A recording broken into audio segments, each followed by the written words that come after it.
Hello বন্ধুরা, welcome to my channel Shiba Rupa blog. তো এখন বাজে সকাল ৮টার মতো।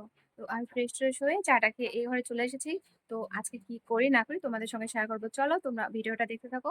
আশা করছি আজকে ভিডিওটা দেখতে খুব ভালো লাগবে। বাইরে বৃষ্টি হচ্ছে বন্ধুরা, সারাদিন রাত বৃষ্টি হচ্ছে, কি বলবো। আর বৃষ্টি ভালো লাগছে না সত্যি। দেখো তোমাদের একটু দেখাই।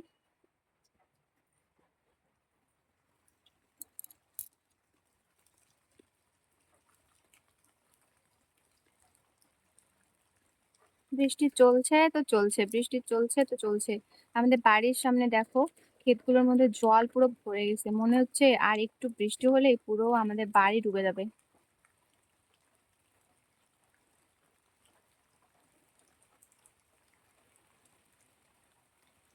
তো চলো আজকে কি করি না করি তোমাদের সঙ্গে শেয়ার করব। ভিডিওটা শুরু করা যাক।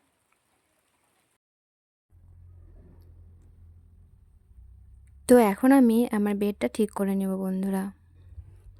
সকালবেলা উঠে আমি তো চলে যাই রান্নাঘরে, তোমরা জানোই। সেজন্য এদিকের কাজগুলো আমি পরে করে নিই। তো দেখো, তখন মনে হয় আমাকে মা ডেকেছিল, তাই গেছিলাম আর কি। কী জন্য জানি ডেকেছিল।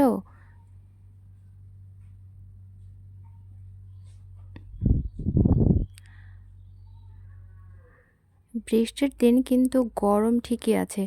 জানালা দরজা বন্ধ করে রাখলে রাতের বেলা কেমন যেন গরম লাগে। আমি তো ফ্যান দিয়েই ঘুমাই, কারণ ফ্যান দিয়ে কম্বল মুড়ি দিয়ে ঘুমাতে আমার বেশ ভালো লাগে। তোমাদের কার কার এমন লাগে আমাকে জানাও তো বন্ধুরা। তারপর দেখো, আমি ঘরগুলো ঝাড়ু দিয়ে নিব। আর আজকে কাপড়গুলো আমি গুছিয়েই ঝাড়বো, কারণ কতদিন থেকে কাপড় গুছাচ্ছিই না, মানে আলসেমি লেগে গেছে, কি বলবো। আর বেডের সাইডে কোণার মধ্যে এত ময়লা জমে যায়, কি বলবো। আজকে ময়লাগুলো পরিষ্কার করছি। আর আমার ঘরগুলোতে খুব ঝুল হয়ে গেছে বন্ধুরা, মাকড়সার জাল আর কি। আজকে মাকড়সার জালগুলো আমি পরিষ্কার করে নেব।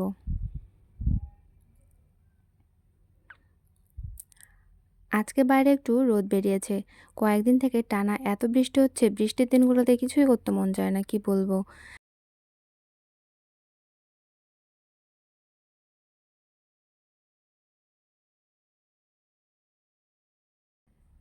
তো ঘরের টুকটাক কাজগুলো আমি সেরে নেব, তোমরা আমার ভিডিওটা দেখতে থাকো বন্ধুরা।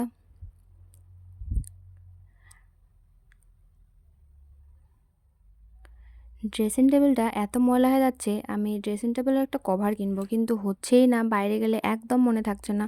এবার বাইরে গেলে আমি নিয়েই আসবো ড্রেসিং টেবিলের কভার। তাহলে এতটা ময়লা হবে না, তাই না বলো। আসল কথা, তোমাদের দাদাভাই বাড়িতে থাকে না, তো যে ১-২ দিনের জন্য আসে, অন্য কাজেই ব্যস্ত হয়ে যায়, আর মানে এসবের কথা মনেই থাকে না। ও যদি বাড়িতে থাকতো তাহলে সব কিছু আমি করে নিতে পারতাম।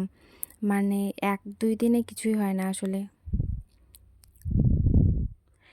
এই কাজ হয় তো সেই কাজ হয় না, সেই কাজ হয় তো এই কাজ হয় না, এরকম করে চলছে আর কি আমাদের সংসার। তো দেখো, আমার কুর্তি, তারপর তোমাদের দাদাভাইয়ের শার্ট। তোমাদের দাদাভাইয়ের বেশি শার্ট কাপড় ছিল না, শুধু একটা শার্টই ছিল। সেদিন আর কি পূজা ছিল, পূজার ওখানে গেছিল।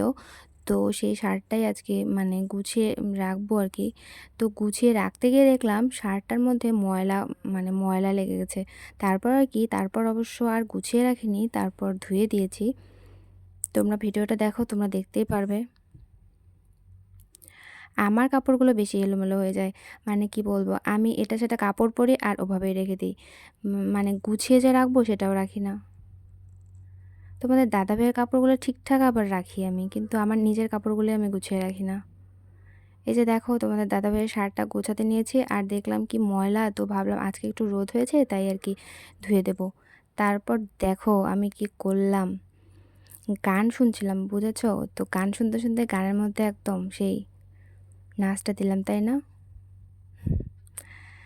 কি করব বলো, নিজের মন নিজেরই ভালো রাখতে হবে, কেউ এসে ভালো করে দিবে না। জীবনে এত বেশি কষ্ট পেয়েছি, এত বেশি ধাক্কা পেয়েছি, কি বলবো, এসব সারা জীবন মনে থাকবে আমার। মানে অনেক স্বপ্ন, অনেক আশা নিয়ে, মানে আশায় বুকটা বেঁধেছিলাম। তো সব কিছু ভেঙে গেছে, সব কিছু। মানুষের আশা ভেঙে গেলে কীরকম হয়, সেরকম আমার জীবনটা হয়ে গেছে এখন।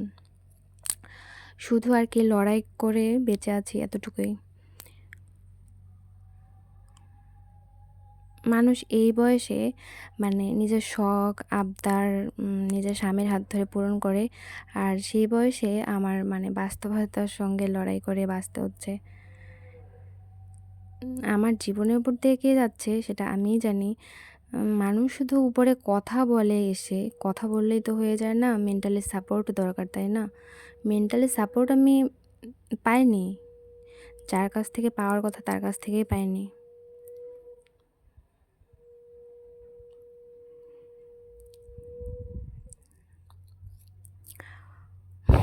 একটা সত্যি কথা, মানে কি বলবো, শখের মানুষের জন্য আমি আমার অস্তিত্ব, আমার শেখর সবকিছু বিসর্জন দিয়েছি।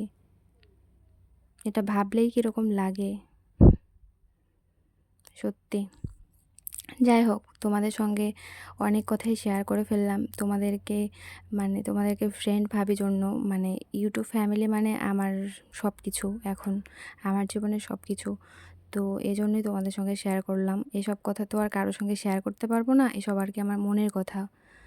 ধীরে, ধীরে তোমাদের সঙ্গে বাকি সবকিছুই শেয়ার করব। আরও অনেক কথা আছে। জীবনের যা আর কি কষ্ট আছে, ধীরে, ধীরে সবকিছুই শেয়ার করব।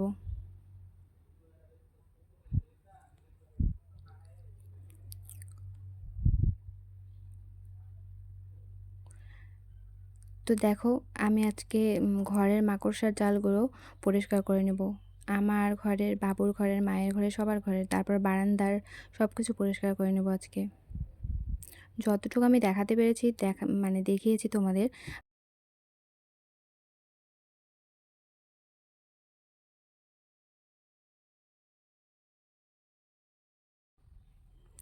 আমাদের ঘরগুলোতে এত মাকড়সার জাল হয়, কি বলবো বন্ধুরা।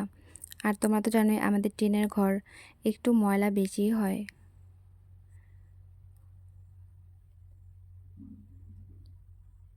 আমি তো আগে এসব কিছু করতেই পারতাম না, কিন্তু এখন বিয়ের পর সব কিছু শিখতে হয়, তাই না? আমার শাশুড়ি মা এসে শেখাই দিল, তারপর আর কি করছি। এর আগেও করেছি, আজকে নতুন না। মা আর কি আমাকে শোলাটা রেডি করে দিয়েছে, এখন আমি ঘরগুলো পরিষ্কার করে নিচ্ছি।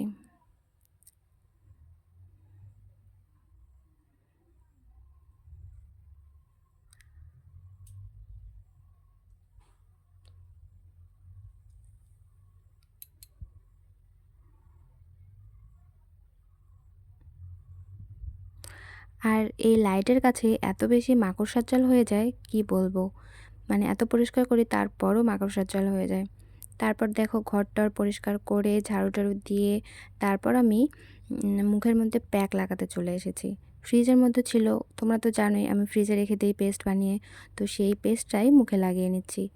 মুখে লাগিয়ে নিয়ে তারপর আমি স্নান করতে যাব।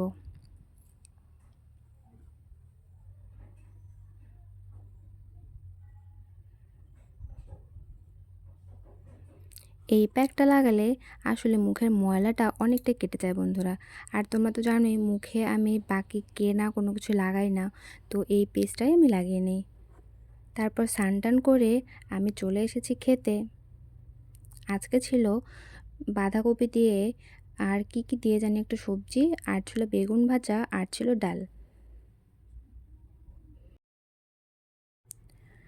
খেয়ে দিয়ে আমি ঘুমিয়ে পড়েছিলাম। তারপর বিকালবেলা উঠে আমার শ্বশুরমশাই বলল আমার হাতের গোলা রুটি খাবে, কারণ আমার হাতের গোলা রুটি খেতে বাবু খুব পছন্দ করে। তো সেজন্য আমি গোলা রুটি বানাতে চলে এসেছি রান্নাঘরে।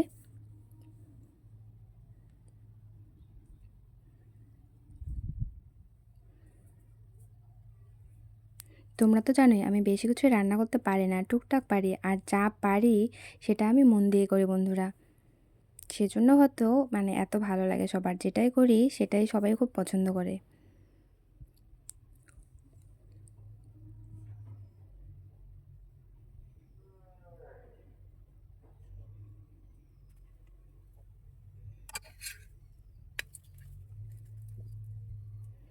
বাবু মা বাইরে গল্প করছিল, আর আমি গোলা রুটিটা ভেজে নিচ্ছিলাম। একদিকে ছিল গোলা রুটি, আর একদিকে বসিয়েছিলাম চা।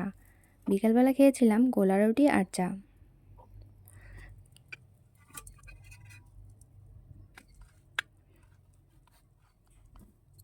দেখো আমার গোলা রুটি হয়ে গেছে। তো বন্ধুরা, আজকের ভিডিওটা এখানেই শেষ করছি। আবার দেখা হচ্ছে নতুন ভিডিওতে। সবাইকে টাটা।